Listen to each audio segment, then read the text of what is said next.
Hello and welcome to today's live broadcast. Today I'm going to be sharing with you how intermittent fasting can lead you to a life where you have fewer options or opportunities to mess up your nutritional lifestyle, and that opportunity will lead you to greater success in the end. So if you're joining us live, please take a second to hit that subscribe button if you're joining us on YouTube, or that like button if you're joining us on Facebook.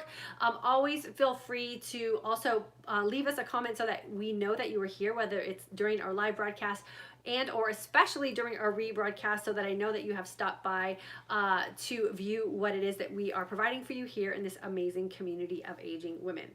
So why is it that intermittent fasting really does make really good sense if you're unsure about what to do with nutrition, or maybe you have lived this dieting type of lifestyle or mentality in the past where you've really relied on other people to tell you how to feed yourself or what it is that you need to do in your nutritional window. So the beautiful thing about intermittent fasting, and I'll say this for the people who are maybe new or still doing some research and aren't sure whether this lifestyle is going to work for them, the great thing about intermittent fasting is you take your 24-hour window, so the window you have in your day, and you break it up into just two windows: a window of fasting and a window of feasting. What generally trips people up when they're starting this lifestyle is too much information, or becoming research professionals and then being really confused about what we're supposed to do within those two windows. What we're finding here in this amazing community of women, and what I really enforce and teach in my class, Intermittent Fasting for Today's Aging Woman, is to shut down a lot of that noise and really spend some time with you and your body in a very conscious state and figure out what window works best for you and what foods work best for you. What I like to teach is that 20-hour fasting window, and doing it in a clean fasted state, because that takes up 2/3 of your day, or 3/4 of your day, I guess would be more appropriate. It takes up a lot of your day where you do nothing and can really embrace the healing opportunity of your body. So within that 20-hour window, we have just completely eliminated any opportunity to make mistakes or to do the wrong thing, for lack of a better term, in what it is that you're trying to achieve, especially as we're going through this aging process. We know this is that time frame where a lot of things just start to go wrong because of time, because of the time that we have spent unconsciously feeding ourselves, or maybe eating food for the wrong reasons, following diet plans, following calorie restrictive plans, maybe over exercising, or just having an unclear emotional relationship with how food is supposed to be used in our everyday life. So if we make the decision that for 20 hours of our day, we're just going to do nothing but enhance the energized sense of calm, meaning we're going to drink our water to make sure we get our electrolytes up, and we're going to have a nice cup of coffee that isn't going to interfere with what we're trying to do with our healing, and we're just going to go about our daily business and not have to be interrupted by food, we have just created an opportunity of fewer options. And that opportunity of fewer options is going to help us get better success. We know that a long fasting window, especially for us women who have some systems that are backed up, meaning we're suffering from autoimmune disorders or insulin resistance, pre-diabetic states, that nasty 15, 20, 30, 40, 50 pounds, whatever it is, that is just stuck on your body and is completely frustrating you, that 20-hour window is going to help you break free of that, because you're going to have that window where you're going to be in a clean fasted state and not making emotional decisions about what you're putting in your body and allowing your body the opportunity to heal. Then you have this 4-hour feasting window. We know this is one of the very first lessons in our course that I teach, is understanding our hormones and why they're so out of balance. And the hormones that are generally the problematic ones for us, even as we age, are our hunger hormones. And once we understand how our hunger hormones can work in our favor, and we run by the signs and signals that our body is sending us in our feasting window, which are dictated by our hunger hormones, and we trust them, again, you're in a window of opportunity where you're going to make fewer mistakes once you're tuned into your body. So intermittent fasting allows us the opportunity to break a 24-hour day up into 2 windows, with the largest part of that window being an opportunity where we don't have to make any decisions past drinking your water and using your coffee. We know that if we are in a clean state, that's where we're going to reap the best benefits, because we're going to allow our body to suck off its own stored fat as energy and really be able to embrace the energized sense of calm. And then when we're in that 4-hour window where we open up the opportunity to start making decisions, we're going to be clear-minded about it. We're going to be emotionally balanced. We're going to be hormonally balanced, and we're going to listen to the signs and signals that our body is sending us, letting us know what works for us and what doesn't work for us. We also know that we have to go through a little bit of transition time during that phase of establishing a good fasting window for us and a good feasting window for us, and know that part of that is going to be trial and error. And what I'm finding and what I teach in my course is that simple is best. Making sure that you are just going for food that makes you look and feel your best, while creating that amazing emotional opportunity to live your life most authentically. Remember, we will get signs and signals from our body when we're eating food that benefits us, and then we will also get signs and signals from our body when we're eating foods that are harmful to us. The question is, are you paying attention to those signs and signals? And again, I have to go back to that super long fasting window that we establish, and generating that energized sense of calm so that we have a heightened awareness of those signs and signals, and we know how to respond in a way that will be emotionally healing for us and no longer emotionally damaging to us. There's no such thing as bad food. There's just going to be food that might be bad for you on that given day, or maybe even in that given moment. And with trial and error and a little bit of experimenting, we can establish that as well. So intermittent fasting does create an opportunity where we have fewer options and can reap more success from the lifestyle that we are creating for ourselves. Once we tune in, balance out our hunger hormones, and really become conscious with those signs and signals that our body is sending us. If you are feeling frustrated with this lifestyle, you have to go back to the basics. You have to go back to that clean, long fasting window and that opportunity in your feasting window where you apply common sense, keep your food simple, and know that nutrient-dense foods are gonna always be your best option. When we go for junky things, when we go for complicated recipes, when we go for 2, 3, 4, 5-step processes to prepare our food, it becomes overwhelming, and that generally is what leads us to making the not so great decisions because we feel overwhelmed. There's no magic meal plan, there's no magic calorie base, there's no magic macro base. It's only what's working for you, and you have to be willing to go through the process of establishing that fasting window and that feasting window so you can look and feel your best. And I promise you, once you get that figured out and you emotionally connect to all of those things, you will be living your life most authentically, and you will never have to worry about these things again.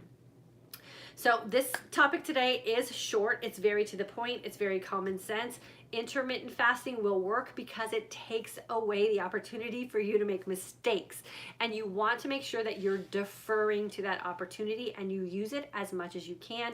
It makes common sense when we get out of our way emotionally and we just apply the basics. So take away the struggle, apply the basics, get that fasting window established, stick to it, balance out those hunger hormones, and then trust the conversation that your body's going to be having with you when it sends those signs and signals. We establish this very quickly on in our first week of the Intermittent Fasting for Today's Aging Woman course.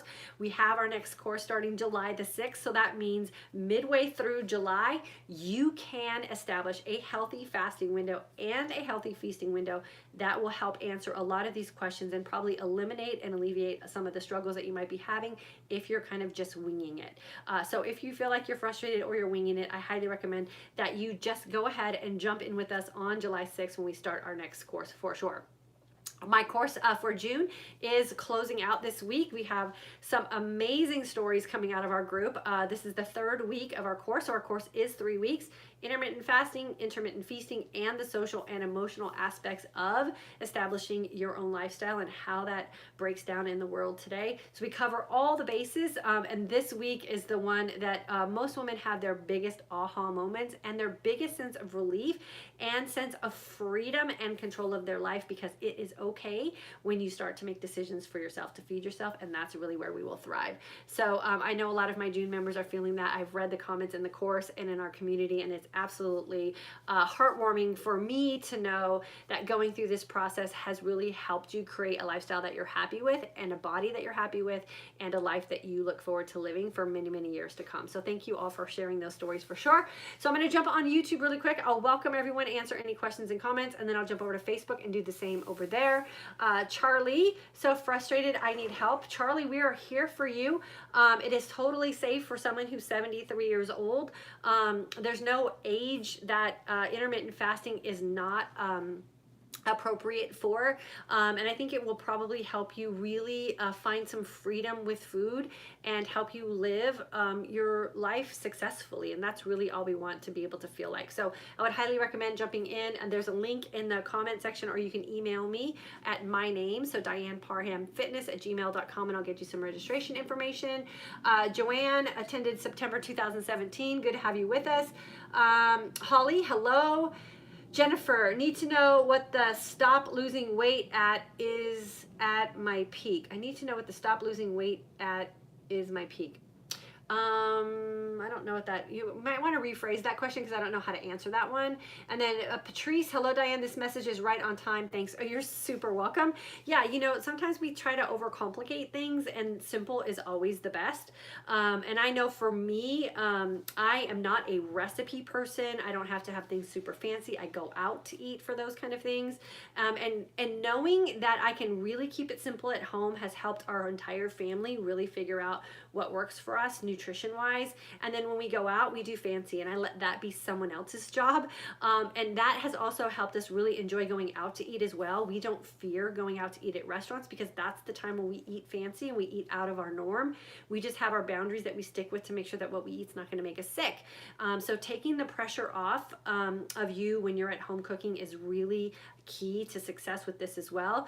And you know, I always say to women, I say this a lot in my one-on-one coaching calls, is that if you're stressed out about what kind of food to make for your spouse, or what kind of food to make for your grandkids, or what kind of food that you're making for your kids, and when it comes time for dinner time and you're stressed and grumpy and resentful that you just spent an entire afternoon in the evening, your kids won't notice the difference whether you have, you know, a casserole or a souffle, or they have a healthy salad and maybe some zucchini squash or something in front of them. They just want a happy mom or a happy wife or a happy grandmother. So if preparing super sophisticated and double step foods are making you unhappy about feasting, then you have to simplify it and find what makes you happy. Then when you're happy, you're more inclined to make healthier foods for yourself. So it is always that thing that we have to go back to. It's that emotional mindset that we're setting up for ourselves that will make us feel more successful in what it is that we're doing.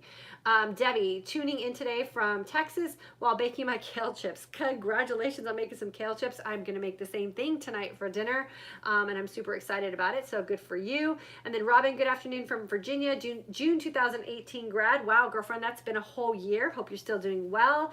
Jennifer, my spouse of 30 years, said I looked too thin.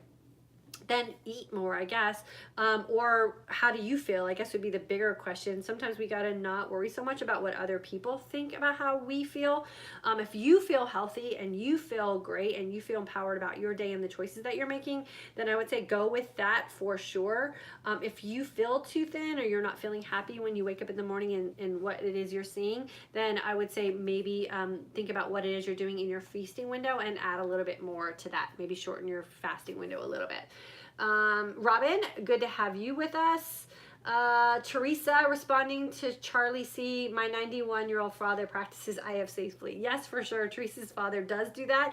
He's one of our biggest fans here. We love him. We are super encouraged with anyone who decides to do intermittent fasting. It just makes sense.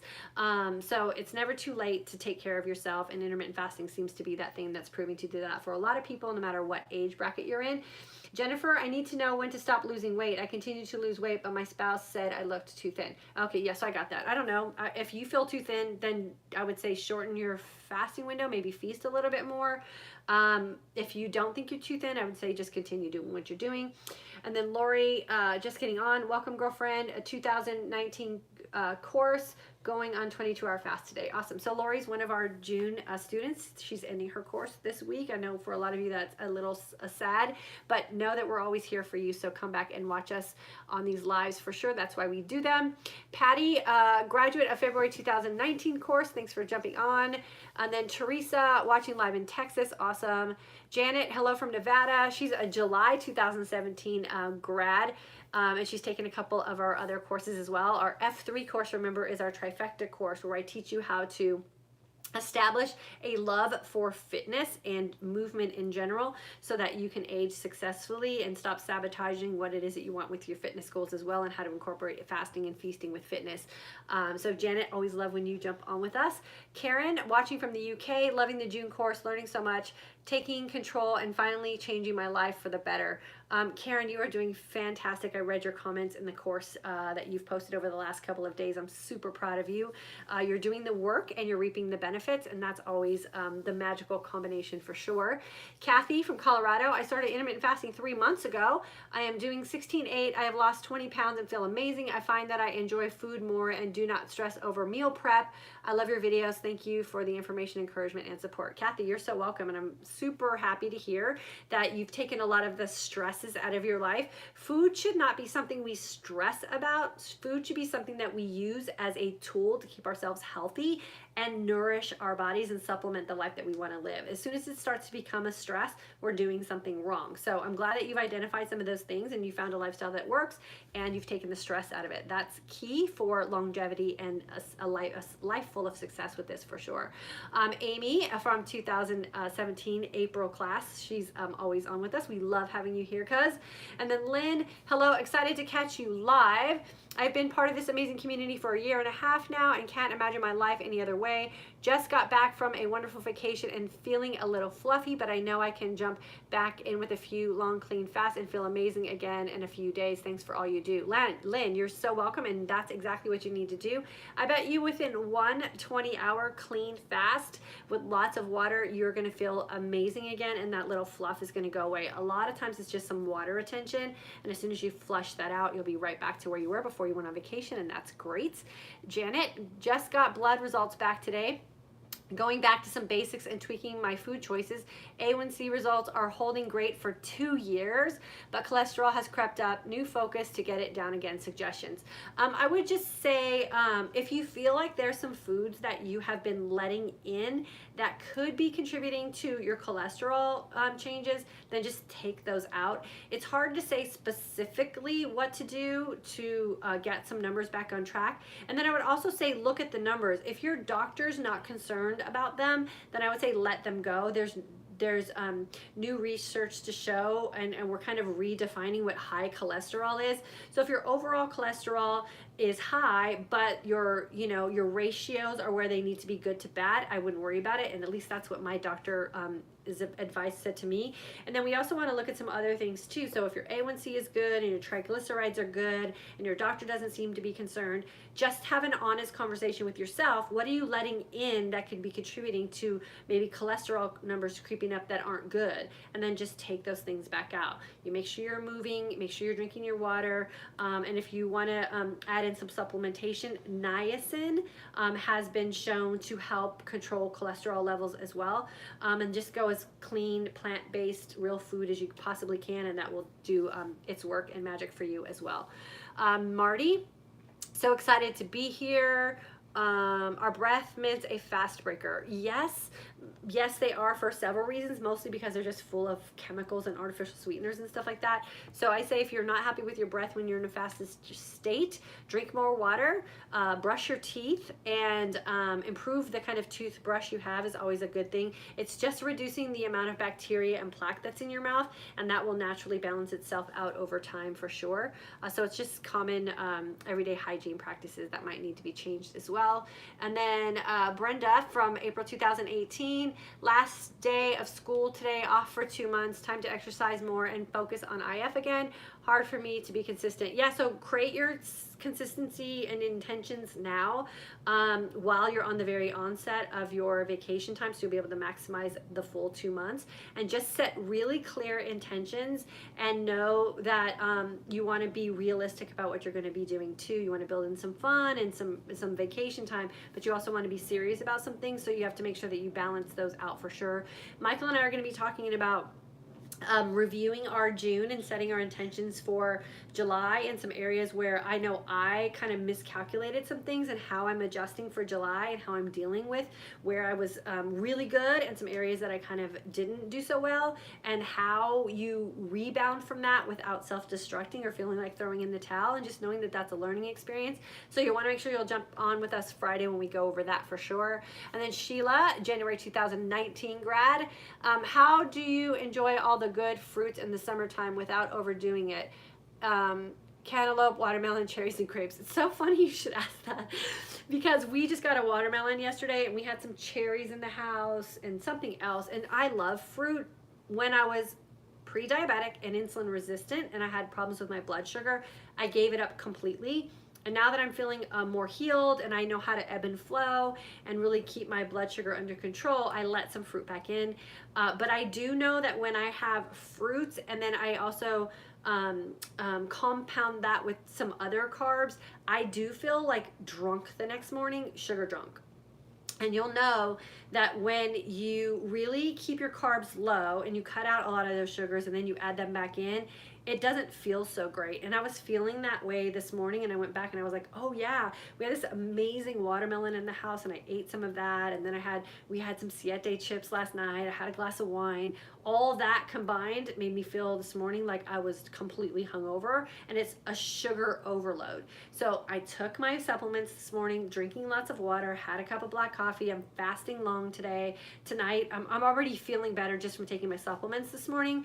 And by tonight, I'll be feeling fantastic. Tomorrow morning, I'll be right back to normal. So just recognizing what you did, identifying that, you don't want to probably do that again, correcting what it was that you did wrong, and then jumping right back in the very next day or even that same day, which I did today, and it's fine. So you might have to just ebb and flow and figure out what too much fruit for you is in the summer. Summertime is the best time to eat fruits that are in season. So yeah, for some of us who don't want to give up that completely for the rest of our lives, that's called balance and authenticity. You just have to find what works for you and make sure you're not over-carbing yourself so you don't feel like hungover from sugar the next day. So that's a great question. Thanks so much for bringing that up. And then Janet, yeah, I'll do some evaluating your food choices. Yeah, for sure. Maybe schedule in a couple long fasts, and I would add in some, I think it's slow releasing niacin is definitely one of those supplements that can definitely help with cholesterol as well, especially if you want to get it back normal quickly. And then Janae, I love your videos and listen to them daily. Since beginning this lifestyle in October 2018, people actually think I look younger than my age. Yay, clean fast. Yeah, Janae, I feel the same way. I definitely feel like I'm aging in reverse to some extent. Your skin will be clearer. Your skin looks better. Scheduling in, especially when you're mature in your fasting and you're healed emotionally about food, even putting in a couple longer fasts, those would be called extended fast, as long as you're doing healthfully, periodically will definitely help with some really long-term anti-aging benefits as well. So you want to make sure that you're looking into that as well. We talk about that a little bit in the masterclass for those of you who are in it, and then Michael and I are going to get together and put a course together for some extended fasting and the prolonged benefits for aging and healing as well. And we'll be releasing those hopefully after the summer. Rosalind, 2018 grad, love, love, love IF, been doing it for a year. Congratulations, girlfriend. We love having you in our community. Annie, still on vacation and able to keep my weight steady because of IF. Yes, for sure. And remember, when you're on vacation, just being in an airplane, so if you're flying someone for a vacation, just being in an airplane will make you feel fluffy.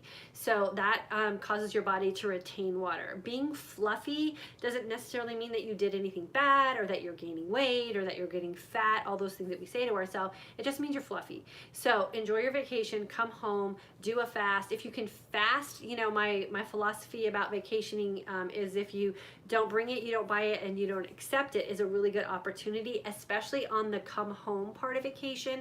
If you can build in a really really long clean fast on your travel day, that fluffiness will go away really quickly post vacation as well. So always feel free to implement that little vacation strategy this summer.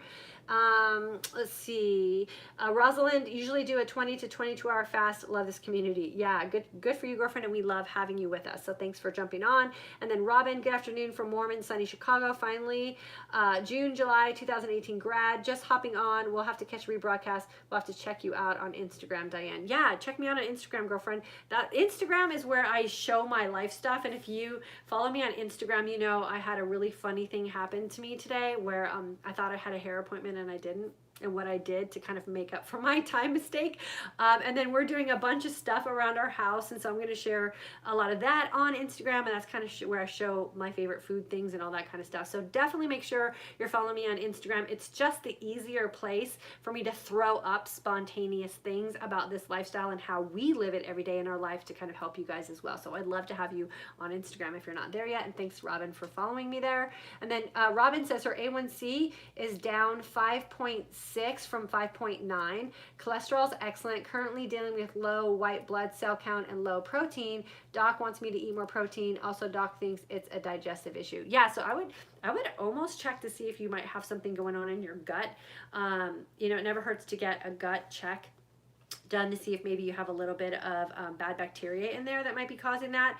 And then remember this as well, if you're going to add in some protein, make sure it's good protein so you're not doing more harm than good.